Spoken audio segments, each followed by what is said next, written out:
So economics lesson 13.3 topic other central problems of economic. So இதுக்கு முன்ன டாபிக்ல நீங்கள் ப்ராப்ளம்ஸ் ஆஃப் எக்கனாமிக் பார்த்துருப்பீங்க. இப்போ other central problems of economic என்ன அப்படின்னு பார்க்க போகிறோம். In addition to the central problems discussed in the previous section, every economic faces two other problems. So மேலே கொடுத்துருக்க ப்ராப்ளம்ஸ் மட்டும் இல்லாமல் இன்னும் ரெண்டு ப்ராப்ளம்ஸ் வந்து ஃபேஸ் பண்ணுது எக்கனாமி. என்னென்ன ப்ராப்ளம் அப்படின்னா, the problem of optimum utilisation of resources, the problem of growth of resources. So first என்னன்னாக்கா problem of optimum utilisation of ரிசோர்ஸஸ்னாக்கா நம்ம நேச்சுரல் ரிசோர்ஸஸ் நம்மளை சுற்றி இருக்குது, அதை வந்து கரெக்டாக யூஸ் பண்ணுற தெரியணும். அது ஒரு பெரிய ப்ராப்ளமாக இருக்குது. ஏன்னா யாருக்கும் இண்டஸ்ட்ரியலிஸ்ட் ஆன ஆளுங்களுக்கும் சரி யாருக்குமே அது சரியாக யூஸ் பண்ண தெரியல.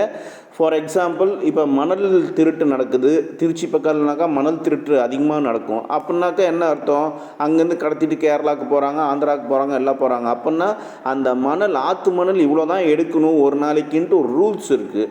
அதை மீறி எடுத்தோம்னாக்கா அந்த ஏரியாவே ட்ரை ஏரியாவே ஒரு சில வருஷத்தில் ஆகிடும். ஸோ அந்த ரூல்ஸ் யூட்டிலைசேஷன் ஆஃப் அந்த ரிசோர்ஸ் கரெக்டாக இருக்கணும். அது ஒரு பெரிய ப்ராப்ளமாக இருக்குது அப்படின்னு சொல்கிறாங்க. அப்புறம் problem of growth of resources. இப்போ நம்ம ரிசோர்ஸ் எடுத்துக்கிட்டே இருக்கோம். ஃபார் எக்ஸாம்பிள், வுட்டு வேணும்னு சொல்லிட்டு மரத்தை வெட்டிகிட்டே இருக்கோம். மரத்தை வெட்டிகிட்டே இருந்தோம்னாக்கா அப்புறம் எப்படி அடுத்த ஜென்ரேஷனுக்குலாம் மரம் கிடைக்கும், வுட்டு கிடைக்காது. ஏன்னா அதுவும் வுட்டும் ஒரு மனுஷன் வாழ்கிறதுக்கு தேவையான ஒரு விஷயமா இருக்குது. ஸோ அதை எப்படி மறுபடியும் நம்ம வந்து க்ரோ பண்ணணும், அதுவும் ஒரு ப்ராப்ளமாக இருக்குது சொசைட்டியில், எக்கனாமியிலங்கிறாங்க. அது இப்போ நம்ம தனித்தனியாக டிஸ்கஸ் பண்ண போகிறோம். First topic is optimum utilisation of resources. The resources are scarce. They must not be wasted. They must also be used judiciously to give the maximum output. Thus, optimum utilization resources has the following implications. All resources must be utilized and resources must be used efficiently. So என்ன சொல்கிறாங்கனாக்கா, ரிசோர்ஸ்னாவே, natural ரிசோர்ஸ்னாவே அது ஸ்கேர்சிட்டியில் தான் இருக்கும். ஸ்கேர்சிட்டினாக்கா ரொம்ப கம்மியாக அளவாக தான் இருக்கும் எப்பயுமே. அது நீங்கள் எந்த ரிசோர்ஸஸ் இருந்தாலும் அப்படி தான். ஸோ அதை வந்து நம்ம ரொம்ப ஜுடிஷியஸ்லினாக்கா ரொம்ப கேர்ஃபுல்லாக எல்லாத்துக்கும் கிடைக்கிற மாதிரி, அதோட நேச்சரும் எதுவும் டிஸ்டர்ப் ஆகாத மாதிரி, என்வாயர்மெண்ட்டும் டிஸ்டர்ப் ஆகாத மாதிரி நம்ம வந்து அதை யூஸ் பண்ணணும். மேக்ஸிமம் அவுட்புட் அதுலேருந்து எடுக்கணும்.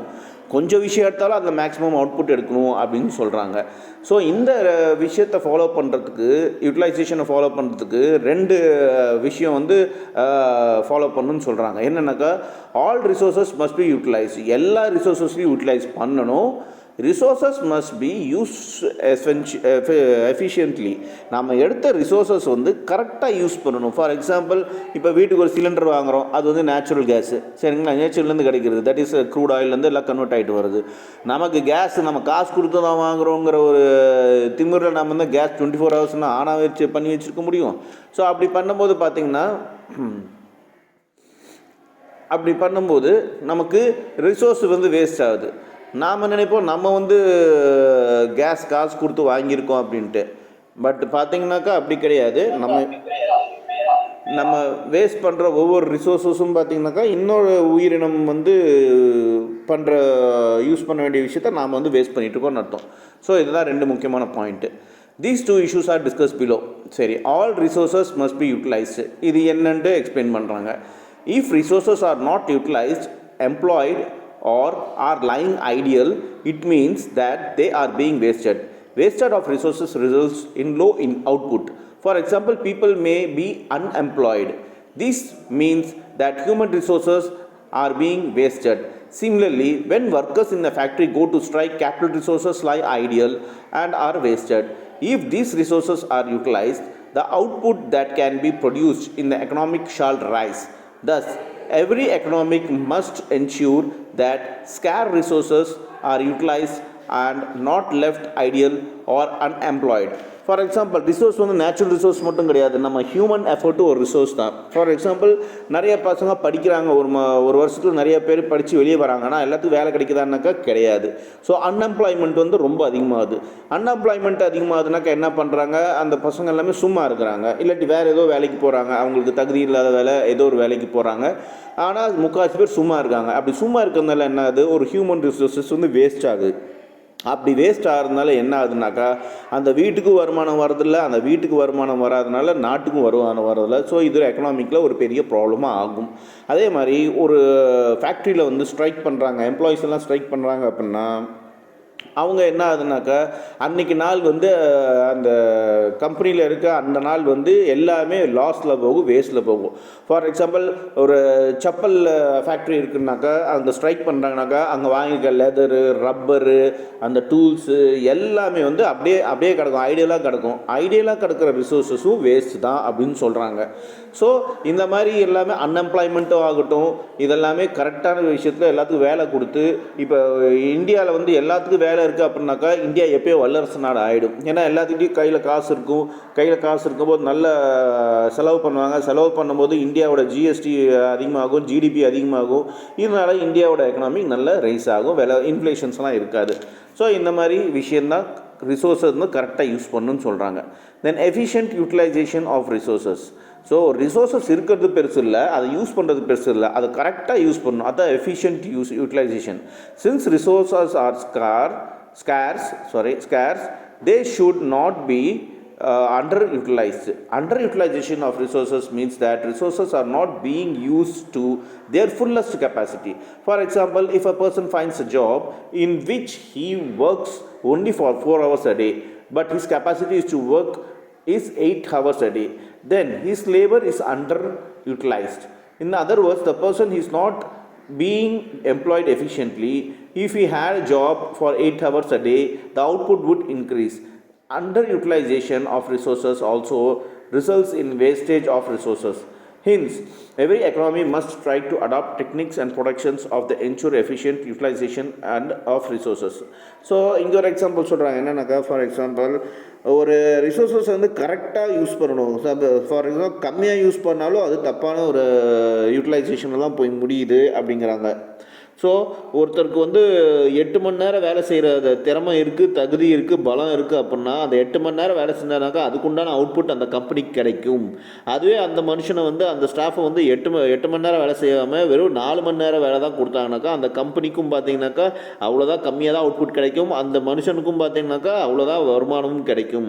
ஸோ இது என்னன்னாக்கா யூட்டிலைசேஷன் எஃபிஷியண்ட்டாக யூட்டிலைசேஷன் பண்ணுறதில்ல இந்த மாதிரி எக்ஸாம்பிள்ஸில். ஸோ கரெக்டாக யூட்டிலைஸ் பண்ணணும், அப்போ தான் எக்கனாமிக் டெவலப் ஆகும்னு சொல்கிறாங்க. Now growth of resources. சரி, இப்போ எப்படி யூஸ் பண்ணணும் ரிசோர்ஸஸ்ங்கிறது டிஸ்கஸ் பண்ணணும். ரிசோர்ஸஸை எப்படி க்ரோத் பண்ணணும் அப்படிங்கிறது இப்போ டிஸ்கஸ் பண்ணுவோம். We have studied earlier in the chapter that wants are unlimited. This means the people continuously want more and more goods. However, these ever increasing wants cannot be satisfied unless the resources that produce goods and services are increased. Thus, resources must grow to satisfy the constantly increasing wants in an economy. So, how can resources grow? இப்போ என்ன சொல்றாங்கன்னா வந்து wants வந்து unlimited. So வந்து பீப்புளுக்கு வந்து எவ்வளோ. So first பார்த்தீங்கன்னாக்கா thus resource must grow to satisfy the constantly increasing wants in an economic. என்ன சொல்கிறாங்கனாக்கா இப்போ நம்ம பாப்புலேஷன் அதிகமாக ஆக மக்களோட தேவையும் அதிகமாகும். வாண்ட்ஸ்னாக்கா தேவை, நீட்ஸ்னாக்கா தேவை. ஸோ அவங்களுக்கு நிறைய விஷயங்கள் தேவைப்படுது ஒரு ரிசோர்ஸஸ். ஃபார் எக்ஸாம்பிள் ஒரு கூட்டு குடும்பமாக இருக்கும்போது பார்த்தீங்கன்னாக்கா ஒரு ஸ்டவ்வு, ஒரு கேஸு, இந்த மாதிரி ஒரு டிவி, இந்த மாதிரி எல்லாம் இருந்துச்சு. இப்போ பார்த்தீங்கன்னாக்கா எல்லாம் நேனோ ஃபேமிலி ஆகிடுச்சு. எல்லாம் பிரிஞ்சு சின்ன ஃபேமிலி ஆகிறதுனால உங்களுக்கு டிவி ஆகட்டும், இப்போ ஃபெஸ்டிவல் சீசன் பார்த்தீங்கன்னாக்கா உங்களுக்கு எல்லா பட்டாசு ஆகட்டும் தனித்தனி வீட்டுக்கு போகுது. இப்போ டிவி ஒரு வீட்டில் 4 டிவி இருக்குது, மொபைல் ஒரு 4 மொபைல் இருக்குது. இந்த மாதிரி எல்லாமே பார்த்திங்கன்னா தேவைகள் அதிகமாகுது. இப்படி தேவை அதிகமாகும்போது அது உடனடியே இன்க்ரீஸ் பண்ணாமல் கொஞ்சம் கொஞ்சமாக இன்க்ரீஸ் பண்ணணும் அப்படின்னு சொல்கிறாங்க. அதுக்கு என்ன சொல்கிறாங்கனாக்கா, how can resource grow in an economy. ஒரு எக்கனாமிக்கில் ரிசோர்ஸ் எப்படி க்ரோ ஆகும் அப்படின்னா, there are quantitative changes in the resources. Quantitative increases in resources occurs when the actual quantity of resources that is available in the economic increase. For example, when the population increases, then the quantity of the human resources increases. Similarly, when more natural resources are found, it increases the availability of resources in the economy. Okay, எப்படி population வளர வளர தேவையும் அதிகமாகுதோ அதே மாதிரி தான் ரிசோர்ஸஸும் அதிகமாக நம்ம வளர்க்க நம்ம தேவை வந்து எக்கனாமிக் இந்த ரிசோர்ஸில் வந்து நம்ம தேவையும் கரெக்டாக பூர்த்தி ஆகும்னு சொல்கிறாங்க. இதுதான் ரிசோர்ஸ் இன் அன் எக்கனாமிக்கில் இந்த ரிசோர்ஸ் கரெக்டாக பேலன்ஸ் பண்ணணும்னு சொல்கிறாங்க. Second point, there are qualitative changes in resources. Qualitative changes in human capital occur due to better training and skill development. Qualitative changes in man-made capital occur when there is an improvement in technology. Under qualitative changes, the amount of resources available does not change, but their productivity increase. Productivity is defined as the output per unit of input. For example, if a labor gets trained, then the output from the same person can increase. Productivity improves due to better skill and training. So என்ன சொல்கிறாங்கனாக்கா qualitative சேஞ்சஸும் வேணுங்கிறாங்க. Qualitative சேஞ்சஸ்னாக்கா இப்போ உங்களுக்கு ஒரு திறமை இருக்குன்னாக்கா அந்த திறமை வந்து develop பண்ண வைக்கணும், அந்த கம்பெனி வந்து டெவலப் பண்ண வைக்கணும்.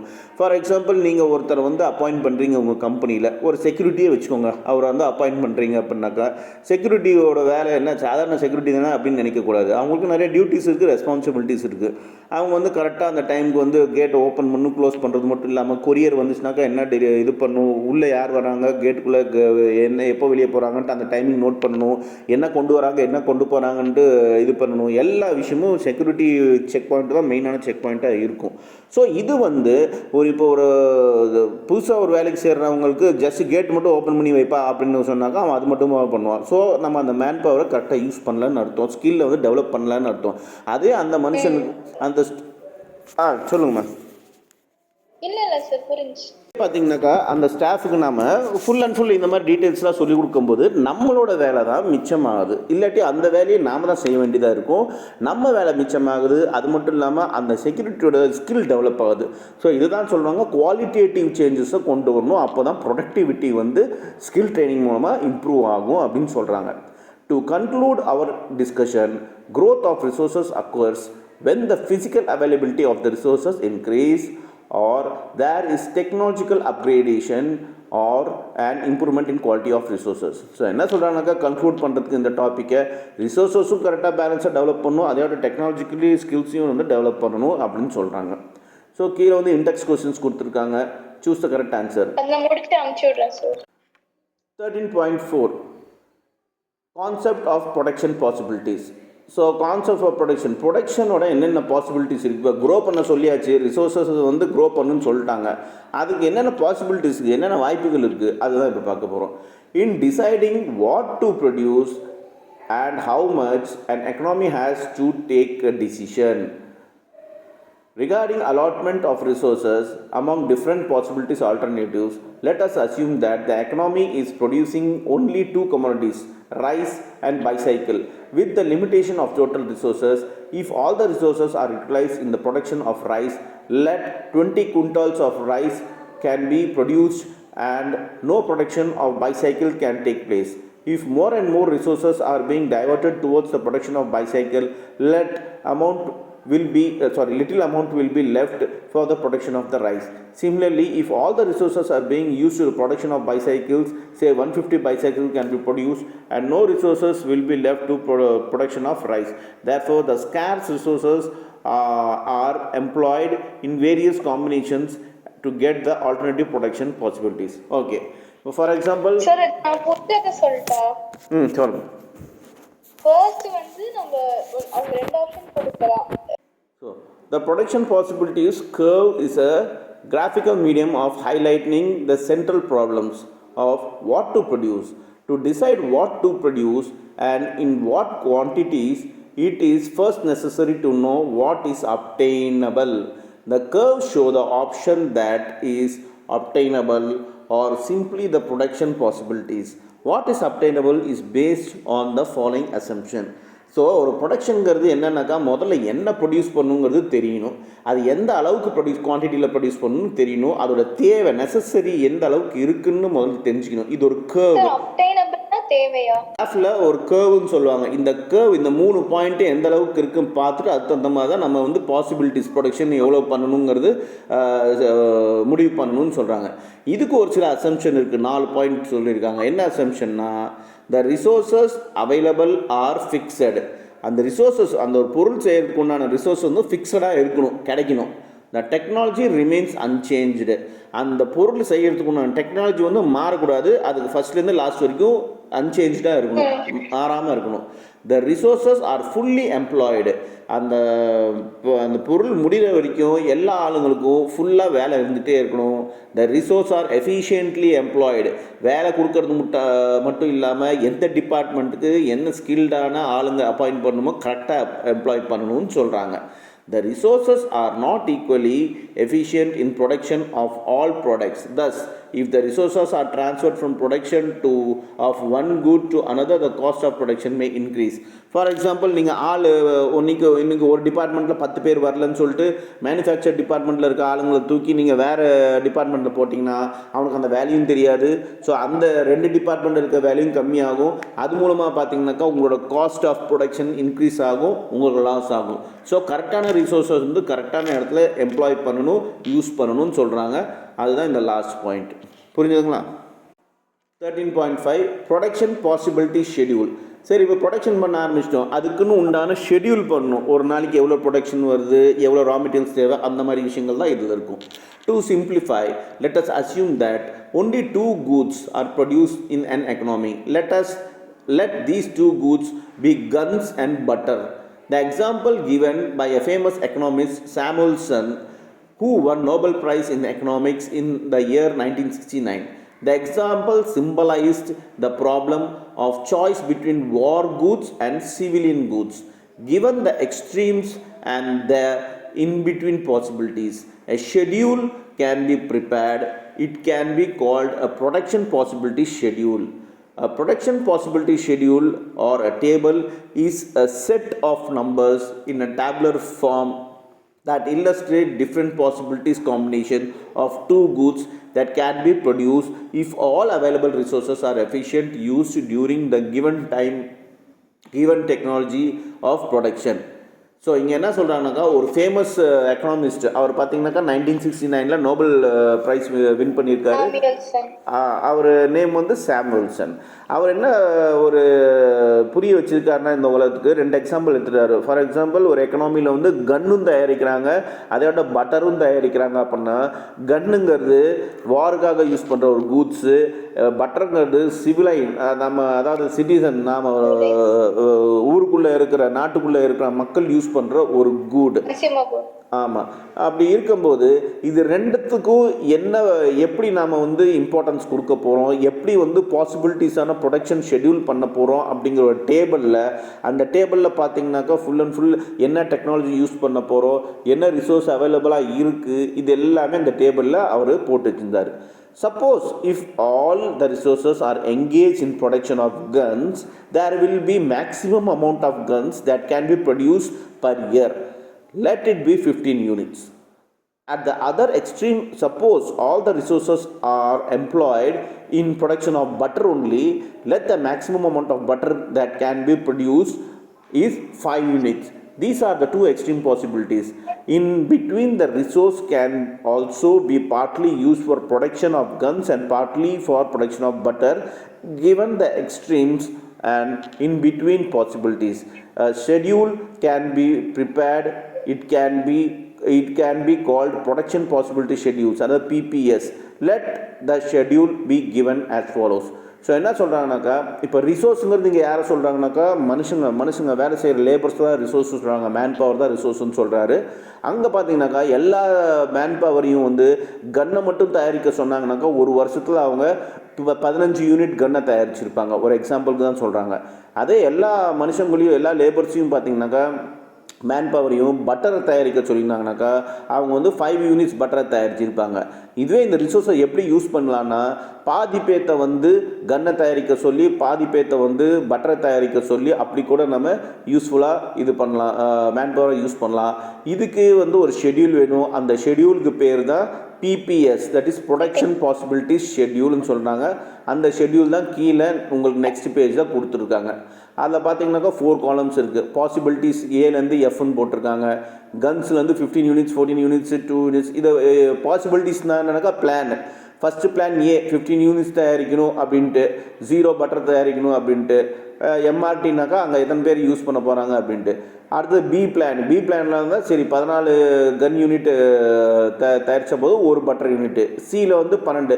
ஸோ ஒன்றும் இல்லைன்னா அடுத்த இந்த தான் அந்த பிபிஎஸ்ன்னு சொல்லுவாங்க. இதை தான் வந்து அவங்க ஆல்ரெடி போட்டு வச்சுருப்பாங்க. ஒன்று மிஸ் ஆச்சுனாக்கா இன்னொன்று அவங்க பண்ணுறதுக்கு இது பண்ணியிருப்பாங்க. நெக்ஸ்ட்டு பேராகிராஃபில் பார்த்தீங்கன்னா ஒரு டேபிள் போட்டிருக்கும், ஒரு கிராஃபு, அது ஒரு கேர்வ் இருக்கும். கன்ஸு பட்டர்ஸ்னு போட்டிருக்கு பாருங்கள், ABCDEFன்ட்டு. ஸோ இந்த சார்ட்டு தான் அங்கே போட்டு வச்சுருக்காங்க. இந்த டேபிள் தான் கீழே கிராஃபை போட்டிருக்காங்க. சரி, இதுதான் அந்த கேர்வ்னு ஃபஸ்ட்டு பேராகிராஃபில் நம்ம படித்தோம். இந்த கேர்வை டிபெண்ட் பண்ணி தான் அவங்க ஏதோ ஒரு ஷெட்யூலும் பண்ணுவாங்க. ஸோ இன்றைக்கி இந்த டாப்பிக்கில் இது வரைக்கும் நம்ம இன்றைக்கி டிஸ்கஸ் பண்ணது போதும். இப்போ நெக்ஸ்ட் டாப்பிக்கில் நம்ம வந்து ப்ரொடக்ஷன் பாசிபிலிட்டிஸ் கர்வ் ஃப்ரான்டியர் பற்றி பார்ப்போம்.